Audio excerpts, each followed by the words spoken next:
is basically a joint venture that we are forming with Rolls-Royce Power Generation System.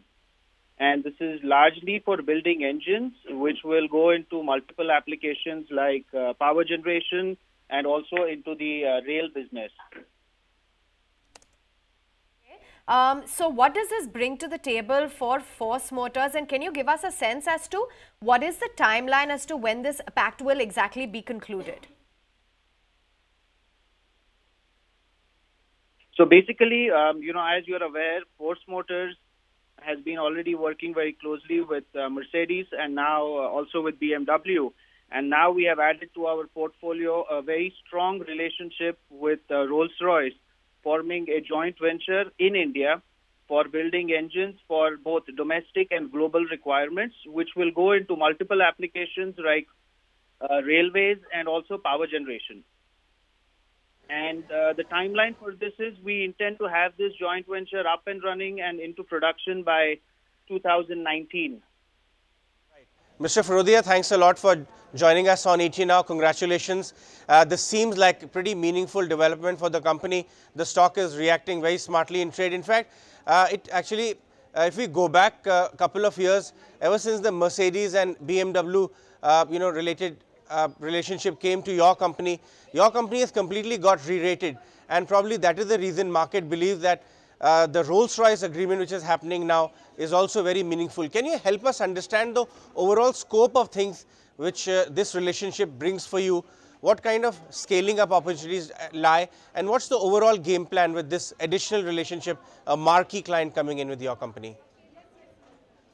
Okay, so, long story short, this is a complete new opportunity for us as an organization. This gets us into really, in the true sense of make in India, because the engines that we produce now in India in a joint venture with a marquee brand like Rolls-Royce will not just be for the Indian market, but will also be catered for global requirements. So this is really taking us into the next level in terms of being suppliers of very high technology aggregates to leading, global top brands like Mercedes, BMW, and now Rolls-Royce. Right.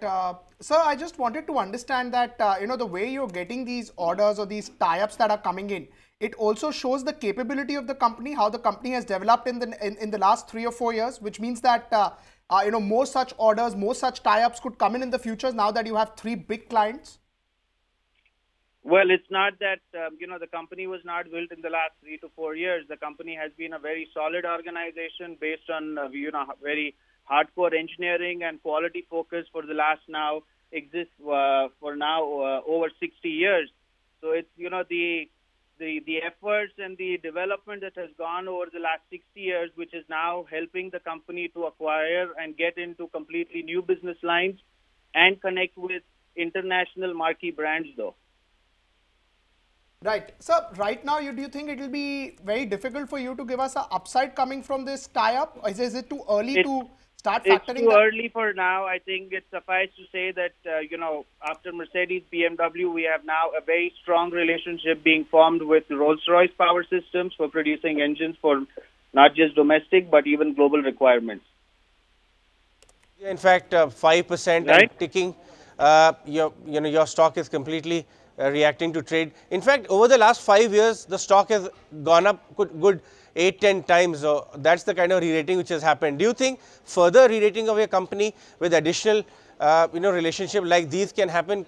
Can you give us any ballpark size of opportunity which Rolls-Royce brings to the table? No, for now it's too premature to say in terms of the upside or anything of that sort. But suffice to say that it's a global marquee brand. We are looking at a long-term opportunity. We are looking at long-term growth. And I'm sure this relationship will bring in much more opportunities as we go forward. Okay, so what's the way forward? After this, do you have any more joint ventures, any pacts that are in the timeline? What is the message that you would like to send out to your investors at the current juncture? Well, all I can say right now is one step at a time. We've got Mercedes, we've got BMW. These are all, brands which demand a very high level of quality, very high level of dedication and focus and attention. And now we have Rolls-Royce with a much larger play for a global footprint. So we will take it one step at a time. We are in the business of, we want to grow as a company. We want to grow as an organization. So definitely we will look at more and more opportunities as we go forward.